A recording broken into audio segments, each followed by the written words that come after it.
खाद्यरू बाहरला shop. पटामुंडई block अंतर्गत चंदननगर देउणी गाँव में एक महिला गोष्ठी निज गाँ तारिणी ठाकुराणी मंदिर में भोजी करुले। तेबे भोजी खाइबा समय खाद्य भितर प्राय 1 फुट ऊर्ध्व लंब विशिष्ट एक विषधर साप बाहर जहाक नहीं ग्रामवासी मध्य कोकुआ भय सृष्टि होइछि।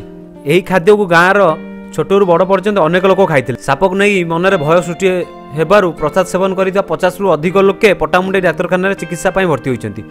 प्रारंभिक पर्यायर से ईसीजी और ब्लड टेस्ट करा डाक्तर कहते पुष्टि करते महिला माने 30 जन से घाट भितर साप आज बाहरी से माने प्राय लोक भी खाई आमको से डर लगे आम आसिक डॉक्टर चेक करूँ। आज घाटिया होता माँ संकटारिणी आम ठाकुराणी पाखे होता गोटे बाहरला चित्ती साप सन्देह लगे मेडिकल नहीं एग्जामिन कर देखलु समस्त भल अच्छा क्लिनिकल भल अच्छा किसी असुविधा ना ऑब्जर्वेशन थे अबे किसी पेशेंट को डिस्चार्ज कर देछि आ किसी अच्छा घर को डिस्चार्ज कर देछि पळै जिवे।